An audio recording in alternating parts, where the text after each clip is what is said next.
हैवेल्स आपके लिए लेकर आए हैं micro processor control power factor controller.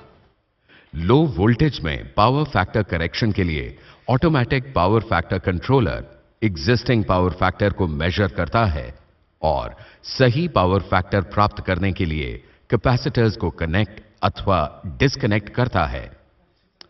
Power factor में उतार चढ़ाव होने पर कैपेसिटर पावर फैक्टर कंट्रोलर द्वारा स्विच ऑन अथवा स्विच ऑफ होता है। कॉन्टैक्टर कंट्रोल लॉजिक बेहतर तरीके से काम करता है ताकि कम से कम स्विचिंग ऑपरेशन के साथ टारगेट पावर फैक्टर को प्राप्त किया जा सके। इस प्रकार power factor controller capacitor bank की अधिकतम लाइफ साइकिल सुनिश्चित करता है। ऑटोमेटिक पावर फैक्टर कंट्रोलर कैसे इंस्टॉल करें? सबसे पहले कोई भी फेज लाल, पीला अथवा नीला कनेक्टर के एल टर्मिनल के साथ कनेक्ट करें। सुरक्षा के लिए सर्किट में 2 एंपियर फ्यूज या एमसीबी भी इस्तेमाल करें।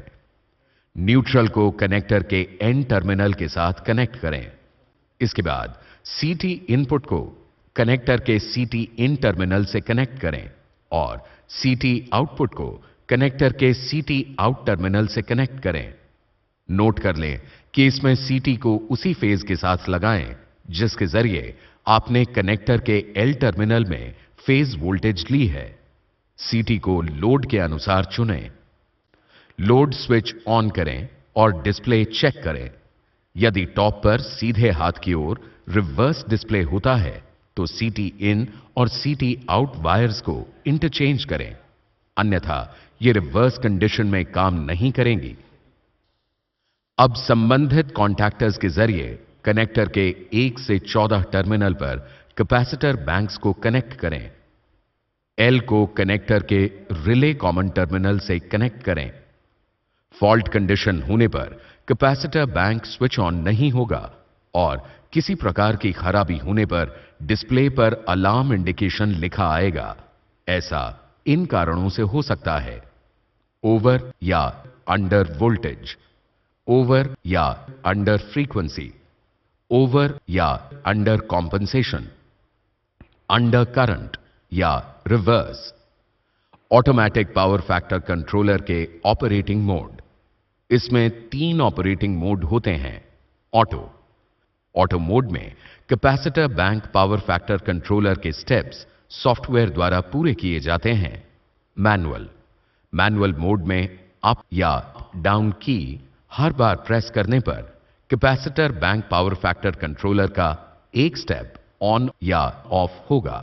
Set mode user configurable target power factor CT ratio, over या अंडर वोल्टेज लिमिट, ओवर या under frequency, limit tripping time तथा कैपेसिटर बैंक्स के कुल नंबर के लिए है। स्क्रॉल की पैरामीटर्स को सिलेक्ट करने के लिए इस्तेमाल की जाती है और अप एवं डाउन की वैल्यू को बढ़ाने अथवा घटाने के लिए इस्तेमाल की जाती हैं। ऑटो मोड में स्क्रॉल की प्रेस करने पर निम्नलिखित पैरामीटर प्राप्त किए जा सकते हैं। ऑटो स्क्रॉल मोड में सभी पैरामीटर्स के लिए परसिस्टेंस टाइम 10 सेकंड होता है। मैनुअल मोड में स्क्रॉल की प्रेस करने पर निम्नलिखित पैरामीटर प्राप्त होंगे। Automatic power factor controller factory program किया हुआ होता है, इसलिए इंस्टॉलेशन के दौरान इसकी सेटिंग करने की जरूरत नहीं होती। यदि सेटिंग बदलने की जरूरत हो तो ये स्टेप अपनाए जाने चाहिए। ऑटो मैनुअल सेट स्विच तब तक दबाएं जब तक कि इस पर सेट डिस्प्ले न होने लगे। इसके बाद स्क्रॉल स्विच प्रेस करें। यह डिस्प्ले पर अपर वोल्टेज दर्शाएगा। डिफॉल्ट द्वारा यह 280 वोल्ट होती है। अप और डाउन स्विच के माध्यम से वोल्टेज 240 वोल्ट से 300 वोल्ट के बीच घटती बढ़ती है। स्क्रॉल स्विच प्रेस करें। यह डिस्प्ले पर लोअर वोल्टेज को दर्शाएगा। यह 180 एसी वोल्ट होता है। ग्राहक डाउन स्विच के जरिए इसे 100 वोल्ट तक ले जा सकता है। स्क्रॉल स्विच फिर से प्रेस करें। डिस्प्ले पर अपर फ्रीक्वेंसी को दर्शाएगा जो 52.5 हर्ट्ज होती है, इसे 60 हर्ट्ज तक घटाया बढ़ाया जा सकता है। स्क्रॉल स्विच फिर से प्रेस करें।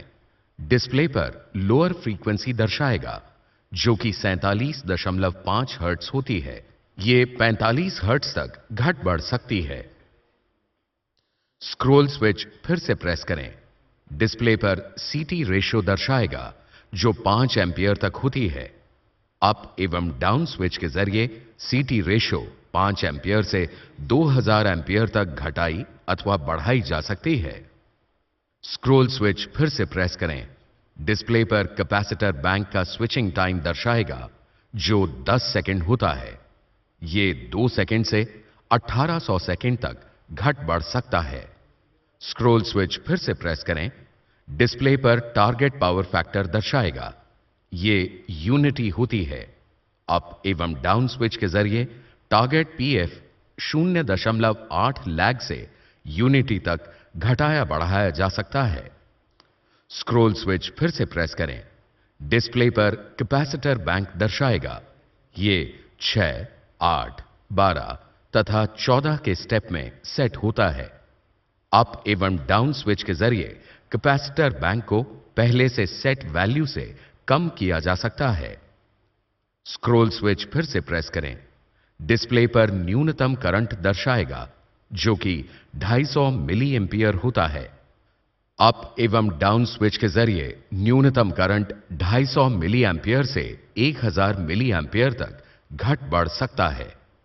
Online system monitoring. Power factor controller window आधारित पीसी सॉफ्टवेयर के साथ उपलब्ध है। इसे डाटा को एकत्र करने, व्यवस्थित करने और डिस्प्ले करने के लिए डिजाइन किया गया है। इस डाटा में शामिल है energy, power, power factor, threshold data, alarm status logging data ब्यौरा तथा load analysis data. RS-232 communication इस्तेमाल करके डाटा ट्रांसफर अथवा एकत्र किया जा सकता है। इस डाटा को एनालिसिस, मॉनिटरिंग एवं मैनेजमेंट के लिए इस्तेमाल किया जा सकता है। इस सॉफ्टवेयर को इंस्टॉल करने के लिए सबसे पहले RS-232 को दिए गए तरीके से सीपीयू अथवा लैपटॉप डिवाइस से कनेक्ट करें और सॉफ्टवेयर को दी गई इमेज के अनुसार इंस्टॉलेशन प्रक्रिया से इंस्टॉल करें। ऑटोमेटिक पावर फैक्टर कंट्रोलर की मुख्य विशेषताएं। Power factor controller target power factor, on और ऑफ डिले तथा सीटी रेशियो का यूजर फ्रेंडली प्रोग्राम है। कम रोशनी वाले स्थानों पर इसे पढ़ने के लिए बैकलाइट के साथ इसमें 7 सेगमेंट डिस्प्ले हैं। ये kilowatt, power factor, kVAR, voltage, ampere, frequency जैसे पैरामीटर्स को डिस्प्ले करता है। Future product, intelligent power factor controller. Power factor को लोड की रिएक्टिव पावर अपेक्षाओं के अनुसार स्विचिंग कैपेसिटर बैंक द्वारा कंट्रोल किया जा सकता है। यदि अपेक्षित पावर फैक्टर तक पहुंचने के लिए एक से अधिक स्टेप की जरूरत हो, तो एपीएफसी एक और अन्य एक समान सेट टाइम T2 के बीच डिले के साथ सभी आवश्यक स्टेप्स एक्टिवेट कर देता है। ऐसे में स्विचिंग ऑपरेशंस की संख्या घट सकती है।